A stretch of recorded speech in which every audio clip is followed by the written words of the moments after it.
Hello there, welcome to my channel, Maze's Life, where I'm terrible at managing money but trying to get better. So with today's video, I wanted to go over my 2024 quarter 4 financial milestones.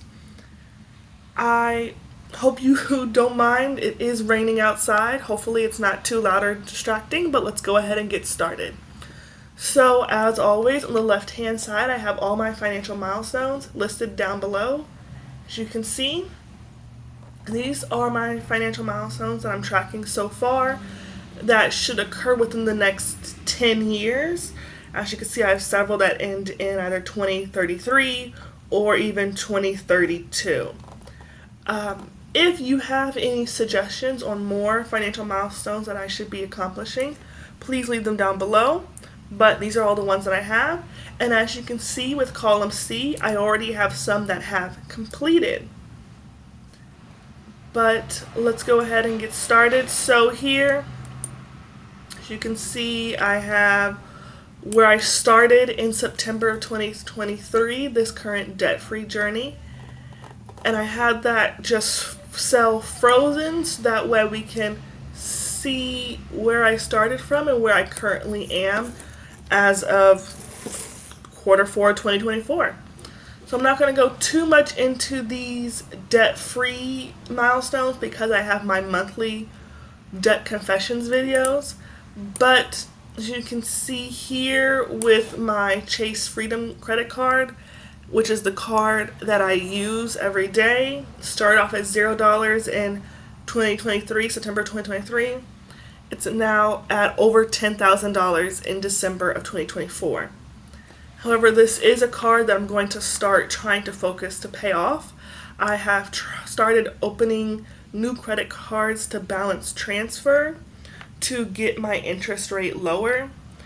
I have noticed that a lot of my money goes towards interest. My credit card payments, the minimum monthly payment, I'll submit a payment, and even though the interest rate is around 30%, over 60% goes to interest, and only about 30% will actually go to the principal. So I want to start doing a bunch of balance transfers, credit cards where I can. However, I am getting denied. I'm opening and closing so many cards that I'm starting to get denied, so this will not be a easy, quick process. This process to get all of my credit card debt onto free balance transfer promotion cards will probably take some months, maybe even the entire year. I'm not sure yet. But let's go on with my other cards. So as you can see, my California Coast, it's green. My Chase Edge, I closed that card, so I left it blank. My USA Signature, that card is paid off. I may even want to close it soon. Then with my City Diamond card, as you can see, I originally did pay it off. I paid it off earlier in June of 2024, but then there was another balance transfer promotion, so I put a balance back on it. However, since January of 2024, it's still gone down. The balance has still gone down 4%, which is why you see a positive number and not a negative number like how you're going to see here pretty soon. So with my Bank of America Platinum card, that is also a card that I renewed.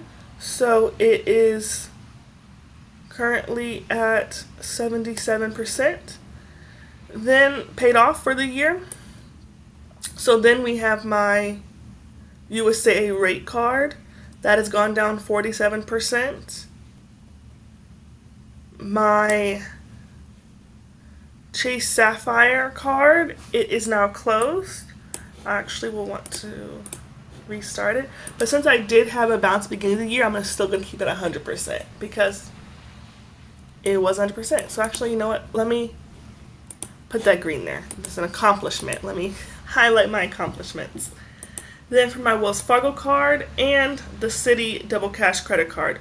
Those are cards that I have now opened with the balance transfer promotion, and that's why you see the goal dates in bold. So those are strict dates that have to be paid off. While, like, for instance, with my USA rate card, that is my personal goal, but there's no balance transfer promotion ending in at all. All right. So then my total credit card debt has still gone down 14% overall. Even though I have those new credit cards, you can still see it's gone down 14% since January of 2024. Then you can see my loans. Those typically always go down about this much. Oops, sorry about that. Then with my overall debt, it's gone down 20%. Then with my goal to bring down my debt to income, that is a goal that is based off of my desire to one day buy a house. You need your debt to income as low as possible. It has gone down about 2%. My goal is to get it down 10%. Then with my goal to make 6 figures, I said, okay, 6 figures. To show that I'm making that, I will need to have $8,333 coming in a month.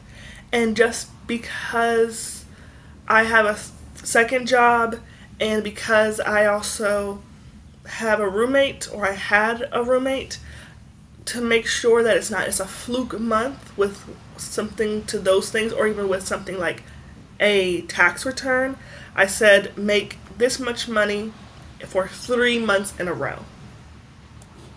Alright, then I have my emergency fund, so I'm pausing on contributing to any more of my emergency fund until I pay off my debt. So I'm just going to keep it right there at $1,515, which is a little bit more than it was before, but that's 0%, because if I were to increase the decimals, you would see that it's a little bit more than 0%, but rounded out, that is 0% growth.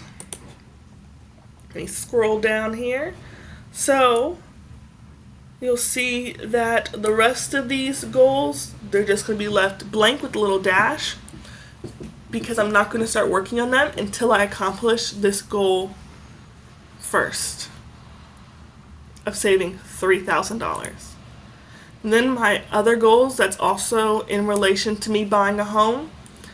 I want to have a 750 credit score. Yes, I know that the home credit score is not the FICO 8 or the Vantage 3. It's the FICO 4, 5, and 6. I still want to use this because this is free and easy to use for me. I can check my FICO 8 on Experian and my Vantage 3 on Credit Karma and Credit Sesame. My Vantage 3 score has gone down, but my FICO 8 score has increased slightly. It has gotten, over 750, but this is for me buying a home. So it's not going to be a completed milestone until I'm able to use that this credit card to buy my one-day house. The reason why it's gone down is because of the credit cards that I've been opening to lower my interest rate. Then I also have these financial milestones for buying a house, with saving up money to use as down payment, buyer's commission, and closing costs. Yes, I know that there are instances where you can have the seller pay those things for me, but just in case, I do want to have some savings for the home in addition to the savings with my emergency fund. Then I have the goal to one day buy a house. That is just a yes or no, and right now it's a no, so that's why you see all these dashes. Then I would like to start having some milestones in regards to investing for my one-day retirement. So this first one is to save up $25,000 invested in my pension, specifically at work. And from the beginning of the year, I now have a 30% increase in my money invested. This is through contributions, as you can see here, but also through the interest that it has collected.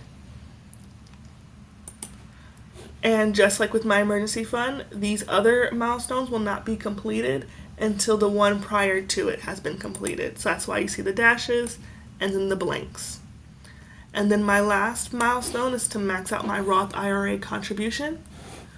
That is at $0 because it is something that I will focus on after I pay off my debt, and possibly also after I save up at least 3 months of emergency fund. I do not know what 3 months emergency fund will be just yet. That's something that I'll have to determine depending on my situation once I pay off my debt. Alright, so that is the breakdown of my Q4 2024 financial milestones. Thank you for following along. If you stayed to the end of the video, I'd love to have you join this financial journey with me. So hit subscribe, click the like, and leave a comment down below if you would like. My next video will be out tomorrow. And if you have any advice, please leave it down below, as I would greatly appreciate it. But other than that, thank you, and until then, thanks for watching. See you in the next video. Bye-bye.